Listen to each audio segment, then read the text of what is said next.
یہ ہوتا ہے کہ جو سوشل میڈیا کی منڈی ہے اس میں کئی قسم کے جانور آپ کو دکھائی دیتی ہیں، اس لیے سب سے زیادہ اس بات کی ضرورت ہے کہ اللہ تعالیٰ سے ایک تو دعا کرنی چاہیے کہ اللہ ہمیں صراط مستقیم پر استقامت نصیب فرمائے، اور دوسرا سوشل میڈیا کی منڈی سے کوئی سودا ملے تو اس کو پرکھنا چاہیے، اندھا دھند اس کی تقلید اور پیروی نہیں کرنی چاہیے۔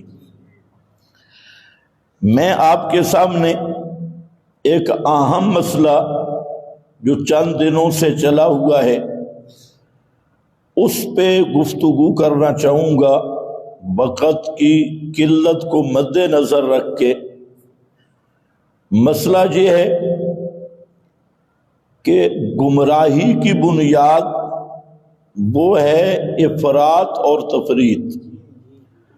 افراط کا معنی کسی چیز کو درجے سے بڑھا دینا، اور تفریط کا معنی ہے کسی چیز کو درجے سے گھٹا دینا اور اس کے مرتبے سے گرا دینا، اور یہی برائی تھی یہود نصارہ میں۔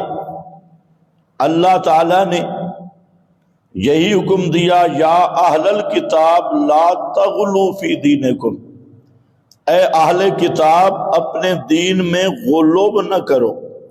تو غلو کی دونوں جانبیں ہیں، افراط بھی اور تفریط بھی۔ جو نصارہ عیسائیوں میں افراط حضرت عیسیٰ کے متعلق کہ انہوں نے ابدیت سے اٹھایا اور الوہیت کا مقام حضرت عیسیٰ کے لیے مانا، اور پھر شور کرنا شروع کر دیا کہ جو حضرت عیسیٰ کو الہ نہیں مانتا اور ابن اللہ نہیں مانتا وہ حضرت عیسیٰ کا منکر ہے، اور وہ حضرت عیسیٰ کی عظمت کو نہیں مانتا۔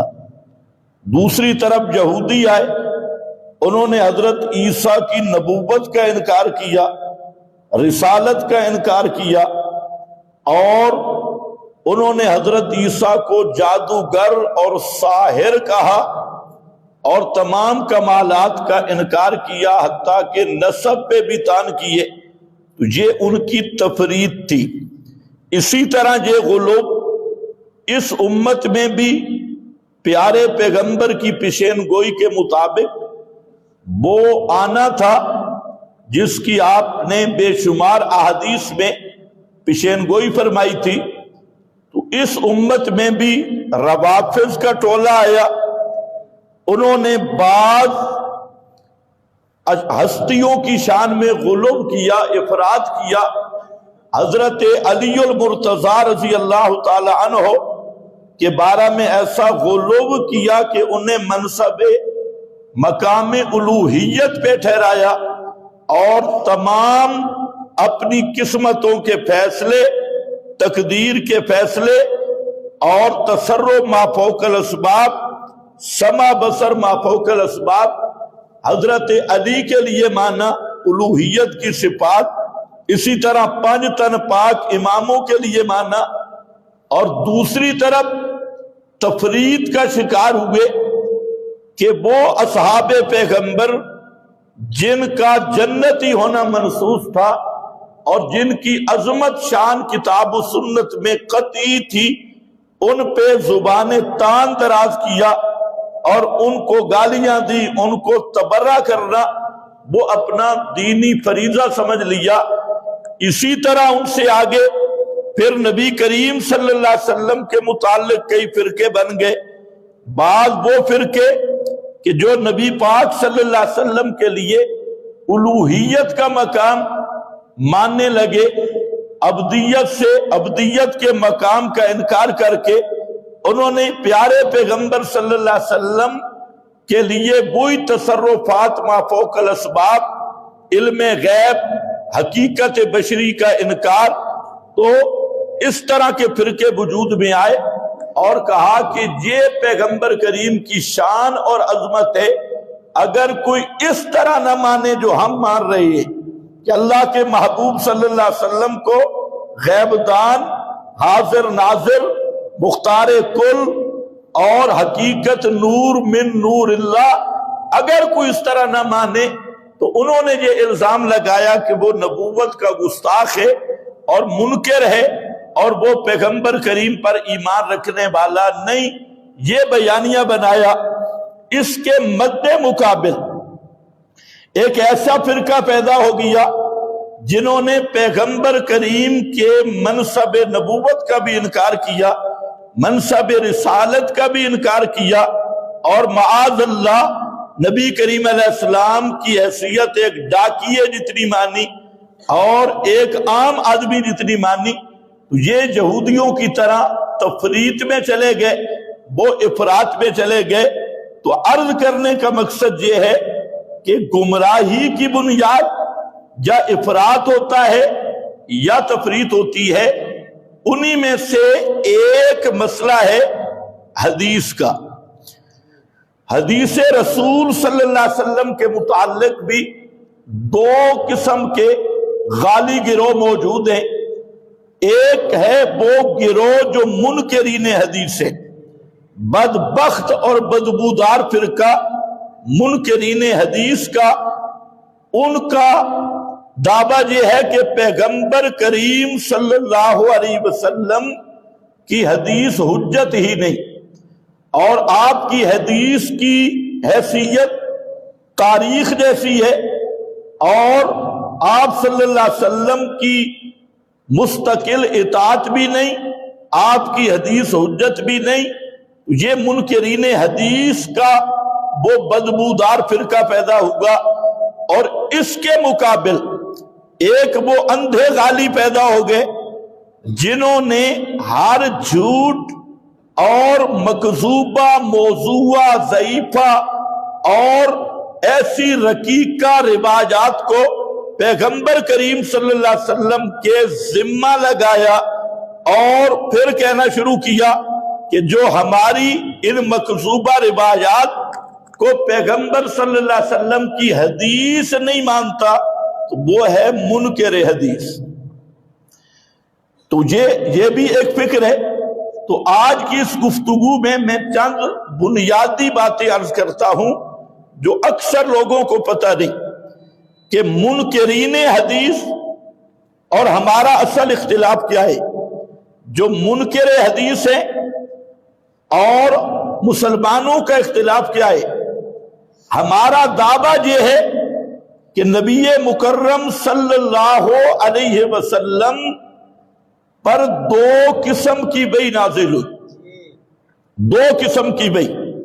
پہلا بنیادی نقطہ یہ ہے، ایک وحی کا نام وحی جلی اور مطلوب ہے، جس کے لفظ بھی اللہ کی طرف سے ہے، معنی بھی اللہ تعالیٰ کی طرف سے ہے، اور وہ 30 پاروں کے قرآن کی شکل میں موجود ہے۔ یہ وحی جلی ہے اور یہ وحی مطلوب ہے، اور یہ کلام اللہ ہے، اور یہ تمام کلاموں پہ حاکم کلام ہے، اور یہ اللہ رب العزت کا منزل کلام ہے جو پیغمبر کریم صلی اللہ علیہ وسلم کے قلب اطہر پہ نازل ہوا۔ دوسری ایک وحی ہے جس کا نام ہے وحی خفی، وہ بھی پیغمبر کریم صلی اللہ علیہ وسلم پر اللہ تعالی کی جانب سے نازل ہوئی، اور اس وحی خفی کے کئی نام ہیں۔ اس وحی خفی کا نام قرآن پاک میں حکمت بھی ہے، اس وحی خفی کا نام سنت بھی ہے، اس وحی خفی کا نام فرمودات رسالت بھی ہے، اس وحی خفی کا نام تبیین رسالت بھی ہے۔ پیغمبر کریم صلی اللہ علیہ وسلم کی تشریح اور تشریع دونوں اس میں داخل ہے۔ آپ کی تشریح اور آپ کی تشریع عین کے ساتھ وہ بھی اس میں داخل ہے، وہ وحی خفی ہے۔ تو پہلا بنیادی نقطہ جتنے منکر حدیث فرقے، تمنا امادی جیسے خبیث ہو، پرویز جیسے بے ایمان ہو، یا اس قسم کے جتنے بدبودار فرقے ہیں، پہلا نقطہ اختلافی جو ہے وہ کہتے ہیں کہ پیغمبر کریم صلی اللہ علیہ وسلم پر صرف ایک وحی نازل ہوئی اور وہ صرف قرآن ہے۔ ہم کہتے ہیں نہیں، وحییں دو نازل ہوئی، ایک کا نام قرآن ہے اور دوسری کا نام بیان القرآن ہے، تبیین القرآن ہے۔ یہ دونوں وحی، اثبات الوحیین، یہ دونوں قطعی ہے۔ وحی جلی بھی برحق ہے، وحی خفی بھی برحق ہے۔ اس پر 18 گھنٹوں سے بھی زائد ہمارے حجیت حدیث کے وہ اسباق موجود ہیں، وہ سن لینے چاہیے، وہ مفصل ہیں، جہاں میں صرف چند نکات بیان کروں گا۔ تو یہ پہلا اختلاف ہے۔ اور یہ ہمارے اس دعویٰ پہ کہ پیغمبر کریم پہ دو قسم کی وحی نازل ہوئی، ایک وحی جلی اور دوسرا وحی خفی، یہ مسئلہ منصوص قطعی ہے اور اس کا انکار خالصتاً کفر ہے۔ اب یہ میرے سامنے ہے سورۃ شورى، اس کی آیت میں نے جو پڑھی سورہ شورى کی آیت نمبر 51 ہے۔ اللہ رب العزت نے اس آیت میں فرمایا وَمَا كَانَ لِبَشَرٍ أَن يُكَلِّمَهُ اللَّهُ إِلَّا وَحْيًا أَوْ مِن وَرَاءِ حِجَابٍ أَوْ يُرْسِلَ رَسُولًا فَيُوحِيَ بِإِذْنِهِ مَا يَشَاءُ۔ وحی کے تین طریقے، یہ بنیادی بات ہے، تین طریقے۔ ایک طریق یہ ہے کہ اللہ رب العزت کسی بشر سے، یعنی نبی پر جو وحی آتی ہے اس پر تین طریقے اس آیت کے خلاصے میں ہیں۔ ایک یہ ان یکلمہ اللہ الا وحیا، اللہ رب العزت وحی القاء فی القلب، دل میں بات ڈالتے ہیں نبی کی، اور نبی سمجھتا ہے کہ یہ من جانب اللہ ہے۔ یہ پہلا ہے دل میں بات ڈالنا، اور دوسرا من برائے حجاب، پردے کے پیچھے سے کلام کرنا، اور تیسرا ہے یرسل رسولا، فرشتے کو بھیجنا۔ یہ تین طرح کی بنیاد ہے وحی کی، ایک دل میں بات ڈالنا، دوسرا پردے کے پیچھے سے کلام کرنا، جیسے معراج کی رات ہوا، حضرت موسیٰ علیہ السلام کے ساتھ ہوا، اور ایک کلام کا طریقہ ہے یرسل رسولا، رسول بھیجنا یعنی فرشتہ بھیجنا۔ اب مسئلہ یہ ہے کہ یہ تین طریقے اللہ نے وحی کے ذکر کیے، اب یہ ہے کہ پیغمبر کریم پر قرآن کس طریق پہ آیا۔ تو قرآن مقدس نے تصریح کر دی، ایک سورہ بقرہ میں اور دوسرے سورہ شعراء میں، وہاں پر تنزیل من رب العالمین نزل بہ روح الامین، اللہ نے فیصلہ کر دیا کہ یہ قرآن مقدس جو ہے یہ یرسل رسولا، یہ اس طریق پہ آیا کہ جبریل پیارے پیغمبر پہ قرآن لے کے آیا۔ اور یہی وجہ تھی سورہ بقرہ میں یہود نے جب پوچھا تھا کہ بھئی کون لاتا ہے، بتایا گیا جبریل، انہوں نے کہا وہ تو ہمارا بڑا بھاری دشمن ہے، تو اس پر وہ آیات نازل ہوئی من کان عدوا لجبریل، آگے اسی میں ہے فَإِنَّهُ نَزَّلَهُ عَلَىٰ قَلْبِكَ، یہ قرآن جبریل لے کے آیا اور آپ کے دل پہ نازل کیا۔ تو قرآن مقدس کے 30 پارے یہ بواسطہ اور وحی کی تیسری قسم تھی یرسل رسولا، فرشتہ بھیجنا۔ تو اب سوال یہ ہے کہ باقی دو قسمیں کہاں ہیں؟ اس سورہ شورى کی آیت نمبر 51 میں وحی کے تین طریقے بیان ہوئے، اور قرآن آیا یرسل رسولا کے تحت، جبریل لے کے آیا۔ تو دوسرا طریقہ دل میں بات ڈالنا یا پردے کے پیچھے سے کلام کرنا، تو یہ قرآن کے علاوہ وحی ہے، اور یہ آیت نص کرتی ہے کہ پیغمبر کریم پہ جیسے بئی جلی ہوئی اسی طرح بئی خفی وہ بھی میرے نبی صلی اللہ علیہ وسلم پر اتری ہے اور من جانب اللہ اتری ہے۔ اللہ تعالیٰ نے دو بئی نازل کی، ایک بئی جلی اور دوسرا بئی خفی، اور بئی خفی اسی کا نام سنت ہے، اسی کا نام حدیث ہے، اسی کا نام حکمت ہے، اسی کا نام تبیان القرآن ہے۔ اب یہ آیت نص کرتی ہے۔ اسی طرح دوسرے مقام پہ اللہ رب العزت نے فرمایا انزل اللہ علیک الکتاب والحکمہ، اللہ نے دو چیزیں نازل کی۔ انزل اللہ، اللہ نے نازل کیا کتاب قرآن، والحکمہ، اور حکمت بھی اللہ نے نازل کی۔ وہ حکمت کیا ہے؟ تمام امت کے مفسرین اور فقہاء متفق ہے کہ وہ حکمت فہم قرآن یعنی سنت، وہ سنت ہے جو حکمت بیان کی گئی۔ اور اسی کو چار مقام پہ قرآن نے ذکر کیا پیغمبر کریم کی عظمت بیان کرتے ہوئے کہ یعلمہم الکتاب والحکمہ، پیغمبر کریم نے دو چیزیں امت کو سکھلائی اور پڑھائی ہے، یعلمہم الکتاب، قرآن بھی اور حکمت بھی۔ اور یہ حکمت وہ کیا حکمت ہے؟ قرآن سے پوچھتے ہیں، فرمایا انزلنا الیک الذکر لتبین للناس، میرے محبوب ہم نے آپ کی طرف قرآن نازل کیا لتبین للناس، تاکہ آپ لوگوں کے سامنے تفسیر کریں، اس کی توضیح کریں، اس کی تشریح کریں، اس کی تبیین کریں۔ تو یہ ہے فرمایا لتبین للناس۔ اور پھر پیغمبر کریم نے جو قرآن مقدس اور احکام کی تشریح کی ہے وہ ہے کیا؟ فرمایا اِنَّ عَلَيْنَا بَيَانَهُ، وہ بیان اور تبیین وہ بھی اللہ کی نازل کرتا ہے۔ تو اسی کو کہا حکمت اللہ نے نازل کی، وہی بیان قرآن وہ اللہ نے نازل کیا۔ تو خلاصہ یہ نکلا کہ پیغمبر کریم صلی اللہ علیہ وسلم پر دو بئی نازل ہوئی۔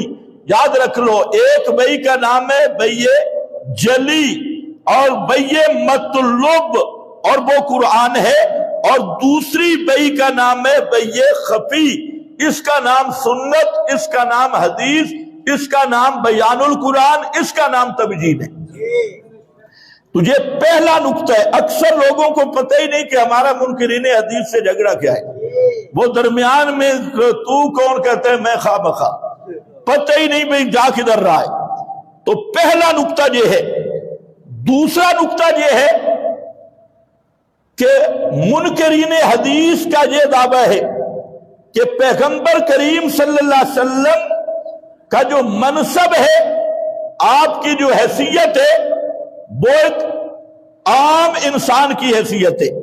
جیسے حکومت کا بڑا ہوتا ہے، مرکز ملت اس کو کہتی ہے، اور مرکز ملت مثال کے طور پر اب شہباز شریف ہے، اور یہ مرکز ملت ہے، حکومت کا سربراہ۔ تو منکرین حدیث کہتے ہیں کہ پیغمبر کی حیثیت معاذ اللہ مرکز ملت جتنی ہے، جس طرح کوئی ملک کا ایک سربراہ ہوتا ہے اور وہ کچھ قوانین نافذ کرتا ہے، تو پیغمبر کی حیثیت بھی معاذ اللہ صرف ایک سربراہ کی ہے، ایک چیف جسٹس کی ہے، اور ایک جنرل کی ہے، اور ایک وزیر اعظم اور بادشاہ جو کسی ملک کا سربراہ ہے، بس وہ حیثیت ہوتی ہے۔ شرعی اور آئین شریعت کی پیغمبر کی معاذ اللہ حیثیت نہیں۔ ہم کہتے ہیں یہ بھی کفر کی بنیاد ہے۔ پیغمبر کریم کی حیثیت یہ نہیں مرکز ملت والی، پیغمبر کریم کی حیثیت اور منصب نبوت اور رسالت والا ہے۔ اور پیغمبر کریم صلی اللہ علیہ وسلم کی شان اور مقام یہ ہے کہ اللہ نے اپنے نبی کو احکام شریعت، قانون شریعت اور اپنے احکام کا نمائندہ مقرر کیا۔ عام سا لفظ ہے، کیا مقرر کیا؟ نمائندہ مقرر کیا۔ کہ پیارے پیغمبر صلی اللہ علیہ وسلم احکام الہی میں اللہ تعالیٰ کے نمائندے بن کے آئے اور اللہ تعالیٰ کے وحی کے شاعرے بھی ہیں اور شاعرے بھی ہیں، دونوں چیزیں ہیں۔ تو پیارے پیغمبر صلی اللہ علیہ وسلم کی حیثیت نبوت اور رسالت کی ہے، ملت اور مرکز کی نہیں۔ اور آپ صلی اللہ علیہ وسلم کے فرمودات جو ابھی میں نے کہا وہ بھی کیا ہے؟ منزل من اللہ۔ تو ان کی حیثیت کیا ہے؟ وہ ماخذ شریعت ہے۔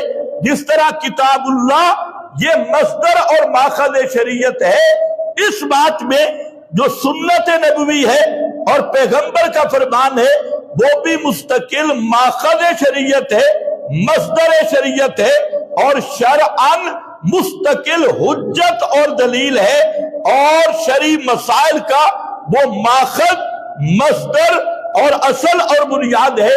تو یہ ہمارے ہاں ہے، اور منکرین حدیث ان کے ہاں پیغمبر کی حیثیت ایک سربراہ جتنی ہے اور ملکی بڑے افسر جتنی ہے یا بادشاہ جتنی ہے، بس اس کے وہ احکام کا نفاذ ہوتا ہے، اور کوئی پیغمبر کی حیثیت نہیں۔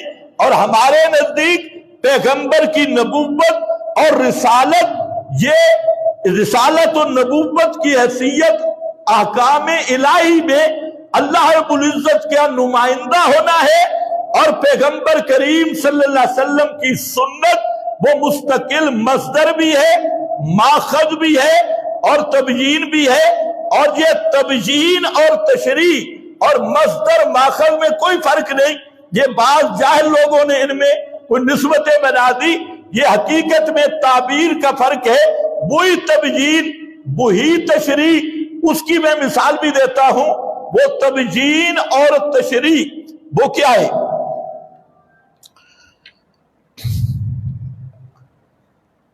اب ذرا توجہ کرنی، اللہ تعالیٰ نے فرمایا اقیم الصلاۃ، نماز قائم کرو، یہ قرآن ہے۔ اب نماز کی ہیئت کہاں ملے گی؟ کتنی رکعتیں پڑھنی ہے؟ کیسے پڑھنی ہے؟ کون سی پڑھنی ہے؟ شروع کہاں سے کرنی ہے؟ ختم کہاں سے کرنی ہے؟ تو یہ کون سی حیثیت ہے؟ یہ چیزیں کہاں سے ملیں گی؟ یہ ملیں گی مصدر شریعت، ماخذ شریعت، تبیین رسول صلی اللہ علیہ وسلم سے، کہ اللہ نے فرمایا اقیم الصلاۃ، نماز قائم کرو۔ اب کیسے کرنی ہے؟ وہ پیارے پیغمبر نے نماز قائم کر کے دکھائی اور فرمایا صلو کما رأیتمونی اصلی، نماز یوں پڑھو۔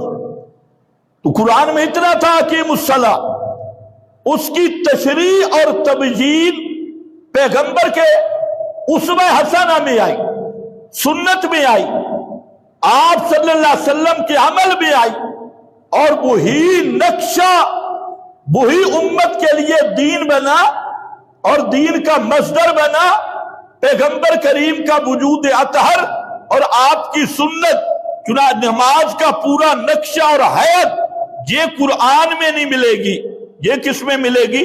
حدیث میں ملے گی۔ اسی طرح اتم الحج والعمرۃ للہ، حج عمرہ کرو اللہ کے لیے۔ اب حج کی پوری تفصیل، عمرہ کی پوری تفصیل قرآن مقدس میں نہیں ہے۔ قرآن پاک نے حج عمرہ کہہ دیا، اور احکام کی جہاں آیات آئیں تو قرآن ایک جملہ کہتا ہے کما ہداکم، جیسے تمہاری رہنمائی کر دی۔ وہ رہنمائی کہاں کی ہے؟ وہ پیغمبر کریم کی سنت اسوہ حسنہ، اس میں اللہ رب العزت نے رہنمائی کر دی۔